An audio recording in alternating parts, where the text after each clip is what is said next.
know that moment when you hear a song, watch a great documentary, or see someone pushing through the finish line at the Tour de France or the Olympics, whatever it is, and you're like, gosh, how cool would that feel? Like, I wish I could feel that exhilaration. Stop, pause, and think about what it is about that moment that just lights you up inside. Grab onto it like a big balloon and let it just take you above the clouds and create, and as if there's no rules, there's no guidelines, let the balloon grow, that exhilarating deep down from within that connected you to that moment, and create the most magnificent dream that you can, because you can. You just have to forget about all the stuff, the prefrontal cortex. So forget about the whatever shape you're in right now. Forget about all of the yeah but monsters up here. All the reasons why you can't do it. And don't get me wrong, some of them might be real and legit and very, very real. I mean, there are things that take a certain level of talent. I understand that. I get that. There's things I've wanted in this life that I realize I don't have the talent for, and that's okay. But here's the deal. This is the dreamland. You found something that resonated with you. And it doesn't matter the logistics of life and if it's possible or not yet. Let that go. Let it grow. Again, grab onto it like a balloon, and let the balloon, and if you start to get scared, grab onto the balloon even more and let it just, imagine following it like the wind, and you're just holding onto the rope because the dream lifts you up. And then hold on to that as you write, as you create, and you just grow, and you think of the activities that would make you feel this way. You think of the words, you think of the textures, you think of the people, the songs, the movies, the musicals, the anything that reminds you of it. It could be a piece of nature, it could be a place you've never been to, but in your head you think about it, and it would be wild and exhilarating to do that.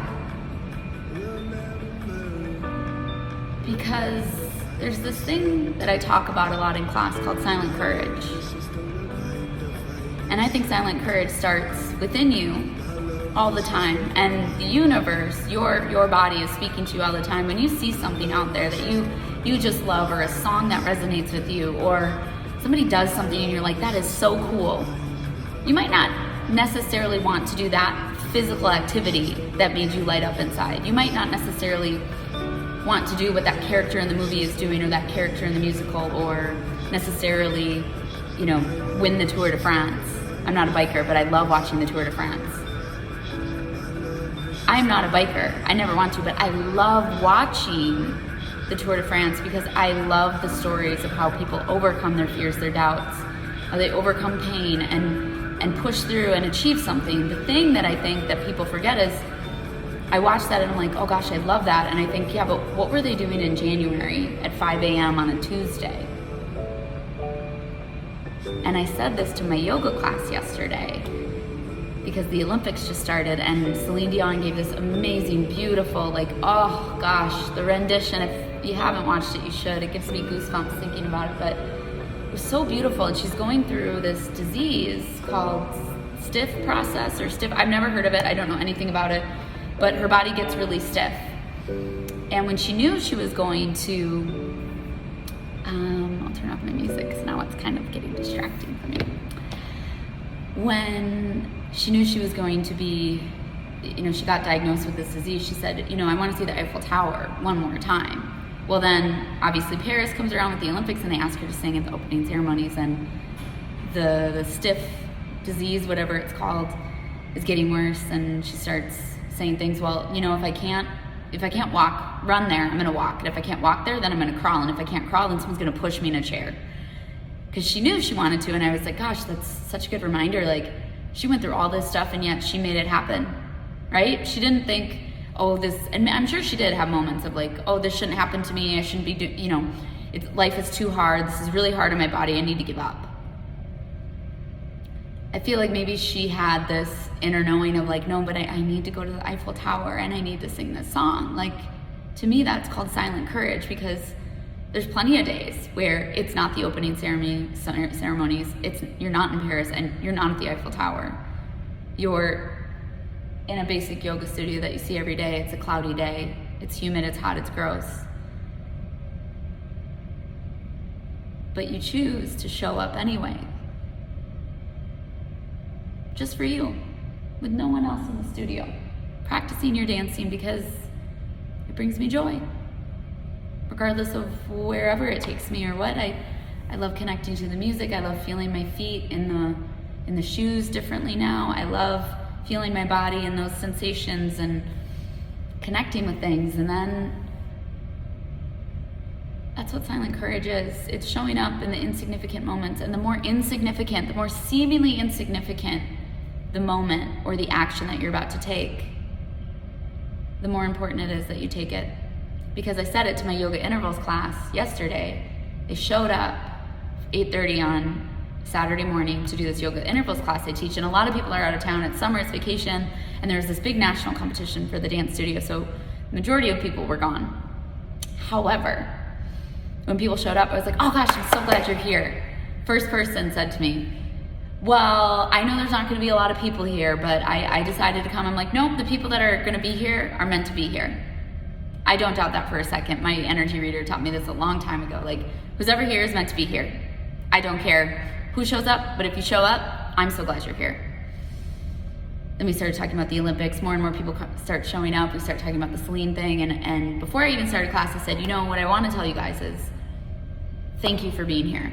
Because I know there's a million things you could be doing on a Saturday morning. I know last night you set an alarm and you were thinking, maybe I'll go, maybe I won't. I don't know, we'll see. Maybe you weren't. Maybe you were super excited for it. But whether you were not excited or super excited and everything in between, you had the silent courage to set that alarm, to get up and to come here. And it's easy when we see someone on stage or in the Olympics and they're winning something, but we don't see the 4 years of moments like this, of showing up for yourself just for you. Like, I'm grateful they showed up. I don't have a class without them. They don't have a class without me either. It's both of us. But what I hope they realize is that showing up for themselves in a seemingly insignificant moment like a Saturday morning yoga intervals class, that takes silent courage.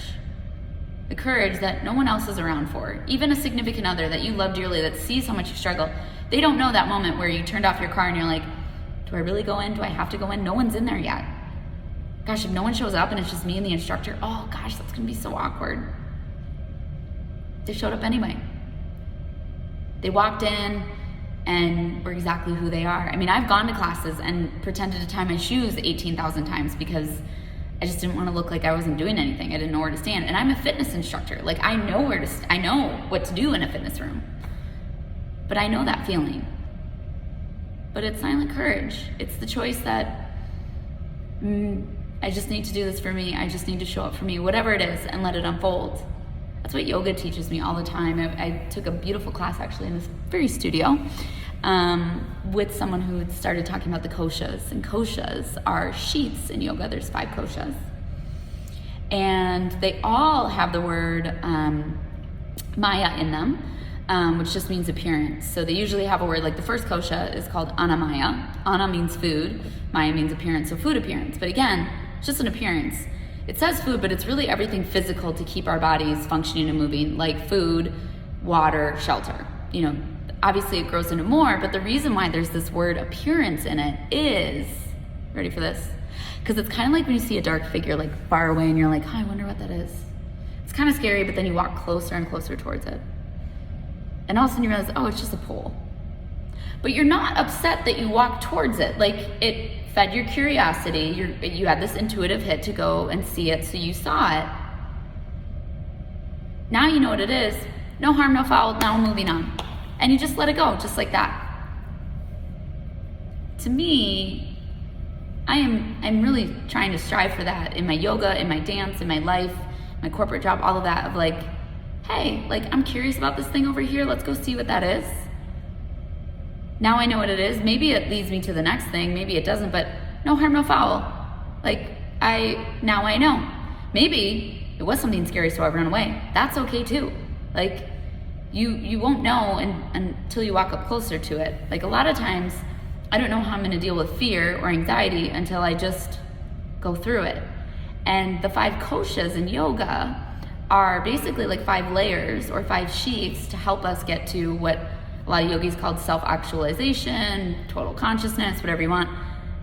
What I think they are 5 sheaths or 5 layers to help me get to more and more self-love and self-acceptance, so that I have more self-love and self-acceptance to give to everyone else. Well, how am I going to make it through all these layers? There's more, and this isn't about koshas, but it leads back to where I'm going with this, is that it's going to take silent courage to move through all 5 of these to get to a place where I love and accept myself fully and completely, with all the stuff falling underneath it, meaning the so-called mistakes. And I really don't believe there's anything as such as a mistake anymore. I believe things just happen the way that they're meant to happen, and it all unfolds the way it's meant to. It's all learning, right? It's all learning about myself. If I learned that I really don't like something, well, now I know. Now I know I don't like that. Or at least I know I liked it, but I want to change it because it would feel better if I did this. Yoga teaches me that every single class I take. But when I think about how to love myself more, have more self-love and self-acceptance so that I have more love and acceptance to give other people, it's the 5 koshas that show up as they will, because the universe will always unfold to us what we need to learn next. But it's like the next dark, scary figure that I see that I need to walk up closer to learn more about myself, so that I'm like, okay, no harm, no foul, but good to know. Now I'm either going to go this way or that way, or da-da-da-da-da, and it goes all back to the only way to move through these 5 koshas is if I have that silent courage to walk up to that hidden figure. I need this silent courage to be steadfast and strong. I need it to be curious. I need it to help me through the really, really big, scary things and the really, really small, scary things, because the only way you truly change or grow something is if you're willing to do it a little bit at a time, every single day, to get you to where you want to go, regardless of who shows up, regardless of the outside world, regardless of that moment when you're like, gosh, do I feel like this? Do I not feel like this? And it's like, I don't feel like it right now, but I know that I want to grow this. I know that my future self would just die if I didn't learn about myself in this. That's what it is, right? It's that silent courage that I hope I inspire when I teach people, because I know how much it inspires me when I show up on a Saturday at 8:30 a.m. thinking there's 1,000,001 things I could be doing right now. My corporate job is really stressful right now. It's making me work about 80 hours a week, and I'm tired. I'm like behind the eyes tired. And I was thinking, like, I'm so glad I have this, because a year ago I would have said, I need to give this up. This is too much. I can't do it. And that probably would have been the right choice then. But now, right, I would have walked up to the hidden figure and been like, yep, nope, too much, running the other way. Because that's where I was. Again, it wasn't right or wrong, good or bad, but now I'm presented with the same thing. And all I thought was, I am tired. I set my alarm for 6 a.m. and I was like, I am tired. I'm behind the eyes tired. Like, I can't, I'm very stressed. But I thought, I'm so grateful for this class. It reminds me of how much I connect back to myself and love myself and accept myself, so that I love and accept more people in this world. Because me teaching this class, I do believe it doesn't have to be yoga, but a lot of times at the end of yoga we say namaste, and like, may this class elevate all human beings of all kinds, of all walks of life, and then some. Because as a group, if we elevate our energy, we elevate the energy of the world. It's all energy, and we all are impacting it in different ways. But even with this yoga intervals class, I'm like, because I know selfishly I will feel better after I teach this class. There is something about me, inside of me, that I can always show up for a fitness class and teach it. I can show up for my students. That is like walking to me. That's like breathing. I got it. I could literally have had 0 sleep on Friday. I would still wake up and I would still show up and bring me the very best of myself. I just can do it. I don't know why. But when I want to show up for myself, not quite as good. So it's funny. right? We all have our lessons in this life. I'm not saying this because, oh, look at me. I'm just saying that's why I think silent courage is something, one, you have to do for yourself, but you also have to grow it in the seemingly insignificant moments when you don't think anyone's paying attention. You think this is just me and the universe right now. Like, how am I supposed to do this? Why am I doing this? Just so you and I know? No. So that you know, so that you grow your silent courage, so that you learn you can do hard things, so that you learn, like, gosh, that was really gritty and gross and but I learned so much about myself. So that when I'm in the middle of a dance lesson and I'm struggling and I'm mentally fighting that what was like this yesterday and then you changed it and now I'm doing this and now you're just asking too much of me. My work asks too much of me, you ask too much of me, I can't do this. I think, no. Let's walk towards the hidden figure. Why am I mad? Because I need to grow some silent courage to just self-love and accept myself that they changed it. Okay, it's gonna take me a little bit to get this, but I'll get it. But me fighting doesn't do anything. But me standing in silent courage, self-loving and self-accepting myself so that I can have more self-love and self-acceptance for others, that's a better energy. That's grabbing onto the balloon and letting it pull me up, even if I don't know if I can physically do the dance move or not, even if I can physically reach my dance dreams or not. It feels really cool to try, at least, right? So to go back to that balloon that I was talking about, that I want to go back to, is just that when you are watching the Olympics, when you are watching a musical, when you hear a song and it lights something up inside of you that you're like, yes, like, I want to do that. You don't have to tell anyone else, but you can grab onto that balloon and let it lift you up. Close your eyes, daydream about it, think about it. Let it carry you, because there'll be a day where it's cloudy and it's gross and you don't know, like you're sad that your instructors aren't in town and they can't teach you right now, but you know what I can do? I can connect to the music. I can do all this stuff to grow this dream that I have. And do I know if I can reach it or not? No. Am I scared to? Yes. But I'd rather find out and go for it. I'd rather head towards the hidden figure and see where it leads me, because I don't want to stand and stay stuck anymore. And so it is hard and it is scary. And maybe I realize that physically I can't do the dance anymore. That's okay. But I watched this Tour de France Netflix documentary series that I absolutely love and adore, which is so funny because I don't like biking. If you know me at all, I grew up playing soccer and dance, and when somebody would be like, let's go for a bike ride, I'm like, I will do that, but I just want to let you know I don't like biking, because when you bike up a hill and you stop, you roll back down the hill. So why would I do that? If I run up the hill and I stop, I just stay in the same place. Like, who's smarter? Me. I'm smarter.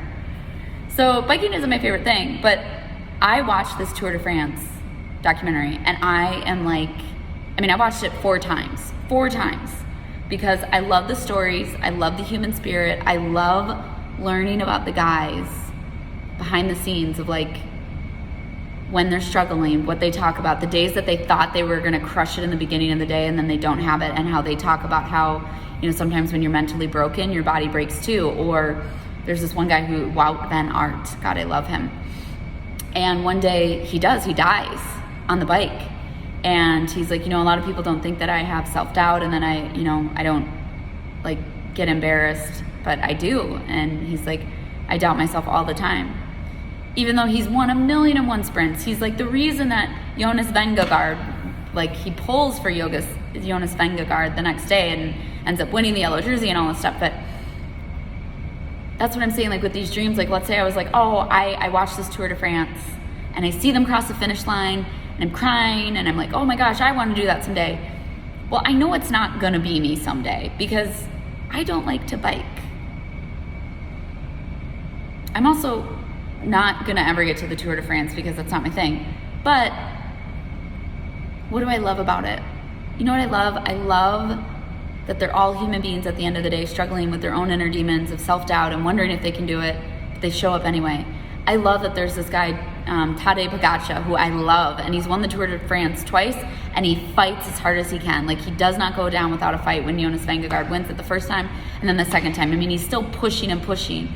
And he's like, and when he loses it one time, he's like, you know, one race doesn't define a career. He's like, one Tour de France doesn't define a career. He's like, I'm still mad, and I'm still going to go all in because no mercy. Like, you can tell it hurts his ego. Like, he's like, I mean, he's not happy about it because he talks about how it was the worst day on the bike that he's ever had. And he's like, and it was bad. He's like, but I'm still going to go all in, no mercy. Like, I'm here to win. And every time they ask him, like, do you still think there's a chance? He's always like, there's always a chance. Like, and it's like he says it so nonchalantly, like, there's always a chance. Like, you know, but he could sit there and be like, I won the Tour de France twice. Like, I'm so embarrassed, all this stuff. No, he's just an athlete and an artist, as I like to call it, where you're disciplined, you're competitive, you like go all out. And then you give this soft, sensitive, artistic side, this poetic side of, but you just love it because you love it and you just couldn't do anything else but go for it. And that's why you're going to grab onto the balloon when you see the next song you like, the next musical you like, the next whatever that just lights you up and think, oh gosh, I wish I could do that. You're going to grab onto that balloon and you're going to let that dream take you wherever it wants. Because even with the Tour de France, I've been dreaming about it and like, oh gosh, like, I wonder how that would make me feel if I did something like that. And it's rolled and twisted and kind of gone on this beautiful dance, big dream that I have that who knows what will happen, but I love being in the creativity process of it. I love daydreaming about it. I love grabbing onto my big balloon, especially on these really long work days where I feel like I have nothing left to give and it's cloudy and it's gross and I'm like, I just want to lay in bed all day, which isn't a bad choice, but I knew I needed to let my soul breathe a little bit and dance to some J-Lo, because that's also a really great documentary, halftime documentary. Watch it. You should. It's amazing. But I will end it here with honor your silent courage. The more insignificant it seems, the more little, the more does it really matter, the more important it is to grow that silent courage, to expand it. And if you need just someone to give you a high five, a little pump up to be your catalyst to, you know, start a reaction so that you go and do it, you should message me or comment in the comments below. It's pretty easy to find me on social media because my email's below or somewhere on this channel. So I really do hope you grow your silent courage. I'm pumping you up all along the way, and maybe I'll even see you at one of my classes soon. So the light in me, the love in me, the gratitude in me honors the love, the light, the gratitude, and the silent courage in you. Namaste. Katie Jane.